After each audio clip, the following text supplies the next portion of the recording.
Good morning. It's Tim Seymour at 8:15 on Monday, November 2nd. Emerging markets extending the move downward from Friday, and in fact, what's been a 10% move off the top, despite some very strong numbers out of China overnight on the manufacturing side, and PMIs in Europe this morning that also surprised on the upside and show manufacturing expansion for the first time in over 15 months.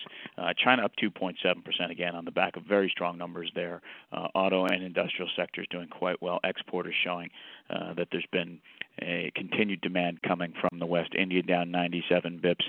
South Korea down 1.37. Taiwan down 7, Malaysia down 12, so mixed performance there.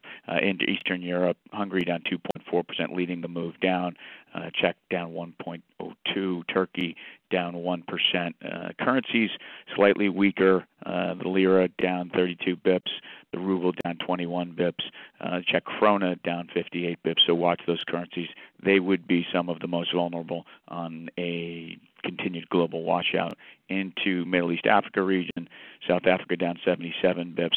Currency really blowing out there. The rand, a story to watch, which is now about 10% weaker from the highs of less than 10 days ago, off 1.21%, and something a lot of guys in the market are watching.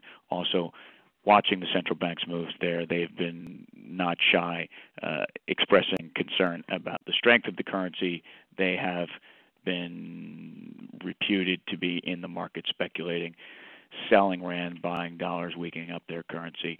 Looking at the other top news, mentioning China's PMIs, note that these numbers are both the government survey and the HSB survey. For those that don't believe that the government's numbers are accurate, bottom line is this is a growing economy. It's the highest print they've had since the middle part of 2008, and it's a strong number that does have export growth in it.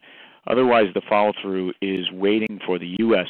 manufacturing data that will come out this morning. U.S. futures up slightly, forward with good numbers this morning, too, supporting the tone overall on commodities on the back of all of these global manufacturing numbers, not surprisingly, taking higher. Dollar index down slightly, 12 pips to 76.17, right in the middle of the range we've been in over the last couple of weeks. Commodities, oil especially, stronger this morning, up about 1%. Looking at sugar, silver, gold at the top of the commodities board so far today in terms of moves. That's it from here. Expect the day to continue to be watching for a return to this fallout sentiment of last week. Don't think we're done, but I do think that the mood is much better this morning. Thanks.